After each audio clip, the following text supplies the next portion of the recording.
నమస్తే, welcome to ATV. ప్రస్తుతం మనతో మాట్లాడడానికి మాజీ మంత్రి జగదీశ్వర్ రెడ్డి గారు అయితే ఉన్నారు. మాట్లాడదాం. సార్, కేటీఆర్ గారు అరెస్ట్ అంటూ కూడా వార్త అయితే ప్రచారం అవుతా ఉంది. మొన్న అయితే కొడంగల్లో జరిగిన దాడి కూడా మొత్తం బీఆర్ఎస్ పార్టీ చేసిందంటూ కూడా కాంగ్రెస్ పార్టీ మంత్రులు ముఖ్యమంత్రి కూడా చెప్తున్న పరిస్థితి ఏంది? మరి నిజంగా మీరే చేశారంటే ఏం చెప్తారు?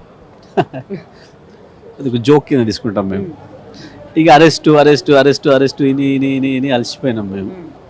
పాపం ఈ ప్రభుత్వాన్ని ఎన్నుకునేది కేవలం అరెస్ట్ల కొరకే ఎన్నుకున్నట్టుగా భావిస్తున్నారు ప్రభుత్వ అధినేతలు. మీరు ఇప్పుడు 11 నెలలు అయిపోతుంది. ఈ 11 నెలల కాలంలో దాదాపు 330 రోజులు అవుతుంది. ఎప్పుడన్నా ఒక్కరోజు ముఖ్యమంత్రి రేవంత్ రెడ్డి నుంచి కానీ ఆయన మంత్రుల నుంచి కానీ ఒక మంచి మాట ఎప్పుడన్నా నిన్నరా? తెల్లవారి నుంచి వెళ్ళి అరెస్టులు, కమిషన్లు, జైళ్ళు, బుల్డోజర్లు, తొక్కిస్తాం, ఇప్పుడు బలగొడతాం, గివి తప్ప ఒక మంచి మాట, ప్రజలకి వినసొంపయ్యే మాట ఏదన్నా యువకులకు, రైతులకు, మహిళలకు, విద్యార్థులకు ఎవరికన్నా ఒక్కరికి మంచి మాట చెప్పంగా విన్నరా? వాళ్ళకి తెలిసిన పని వాళ్ళు చేస్తున్నారు. మేము చేయాల్సిన పని మేము చేస్తాను. వాళ్ళు ప్రజలను అణిచివేస్తున్నారు. మేము ప్రజలకు రక్షణ చేసే పనులు మేము ముందుకు పోతున్నాం. ప్రజలు వాళ్ళని ప్రశ్నిస్తున్నారు. ప్రశ్నించే ప్రజలపైన వీళ్ళు దాడులు చేస్తున్నారు. ఆ దాడుల నుంచి ప్రజలు రక్షించుకోవడం కొరకు మేము ముందుకు పోతున్నాం. ప్రజలకు రక్షణ కవచంలాగా నిలబడుతున్నాం. ఆ క్రమంలో అరెస్టులు అయితే అవుతాం. పెద్ద ఇష్యూ ఏముంది? పెద్ద రోజు పొద్దుగా లేచగా నుంచి వెళ్ళి ఒకటి అరెస్టులు.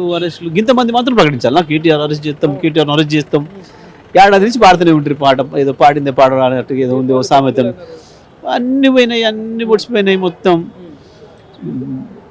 తెలివి తక్కువ పని చేసి వాళ్ళ బాంబులు వాళ్ళ మీద వేసుకుంటున్నారు. ఇప్పుడు ఆటం బాంబు అని చెప్పిండు కదా మొన్న. పాపం ఆ ఆటం బాంబు అంటే ఇది అన్నట్టు. కేటీఆర్ అరెస్ట్ చేస్తే ఆటం బాంబును మీ నెత్తిలేసుకున్నట్టు, అది మా నెత్తినేసినట్టు కాదు. ఈ తెలివి తక్కువ వేషాలు, అనుభవం లేక, వాళ్ళకి ముందు ప్రజల పట్ల సోయి లేక చేస్తున్న తెలివి తక్కువ పనులు తప్ప ఇవి ఇంకోటి కావు. దీపానికి మళ్ళీ అరెస్టులు భయపెట్టిస్తాయి మమ్మల్ని.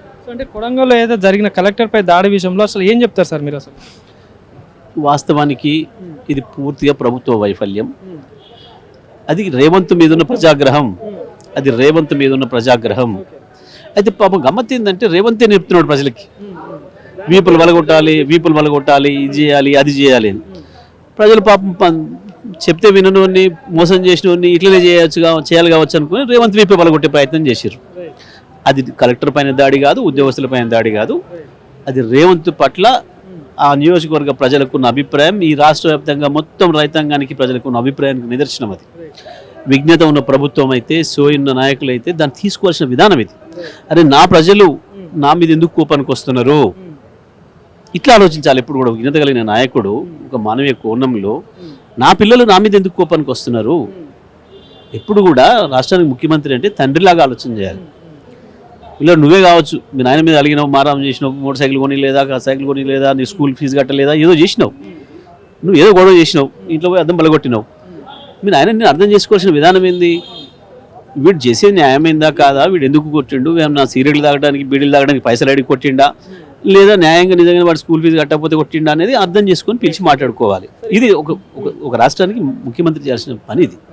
గతంలో మేము కూడా ల్యాండ్ ఎక్విజిషన్స్ చేసినప్పుడు చాలా ఇష్యూస్ వచ్చినాయి. మా ప్రతినిధిగా వెళ్ళిన ఆర్డీఓ పైన పెట్రోల్ కూడా పోసినారు. కానీ మేము ఒక్క రైతు మీద కేసు పెట్టలే. మళ్ళీ ముఖ్యమంత్రి గారు స్వయంగా మంత్రులను పంపి, అధికారులను పంపి, కలెక్టర్ని పంపి ఎందుకు వాళ్ళకి కోపంగా ఉన్నారు, వాళ్ళ కోపానికి కారణం ఏంది, వాళ్ళు ఏం అడుగుతున్నారు, ఏమి ఇస్తే వాళ్ళు సంతోషపడతారు, ఈ రకంగా తెలుసుకోమని చెప్పి చాలా మేము చేసినంత ల్యాండ్ ఎక్విజిషన్ ఎవరు చేయలేదు వాస్తవానికి మొత్తం ఇన్నేళ్ల చరిత్రలో. కానీ ఒక్క చోట ఒక కేసు పెట్టినామా? ఎక్కడైనా అది నేర్చుకోవాలి ఫస్ట్ వెళ్ళి. సో మొన్న నల్గొండలో ఏదైతే రేవంత్ రెడ్డి గారు మాట్లాడిన మాటలు ఎట్లా వస్తుంది అంటే, హైడ్రా కానీ మూసి ప్రక్షాళన పెడితే హైదరాబాద్లో విధ్వంసం అవుతున్నా కూడా నల్గొండ వచ్చి కూడా పాదయాత్ర చేయడానికి ఎట్లా చూస్తారు? అండ్ ఇంకోటి ఆడు మాట్లాడిన విధానాన్ని ఎట్లా చూస్తారు? రేవంత్ ఒక కాడ పుండు పెట్టి ఇంకొకడ మందు పెడతాను పోయాడు తెలివి తక్కువతనంతో. నువ్వు వెళ్ళాల్సింది ఏ ప్రజలైతే వ్యతిరేకిస్తున్నారో హైదరాబాద్లో నీ కార్యాచరణని, నీ పథకాన్ని, ఆ ప్రజల దగ్గరికి వెళ్ళి మాట్లాడాలి. నువ్వు అక్కడ పోయే ముఖం లేదు, అక్కడ పోయే ధైర్యం లేదు. ఓ తెలివి తక్కువ ఎత్తుగడలు, తెలివి తక్కువ వేషాలు.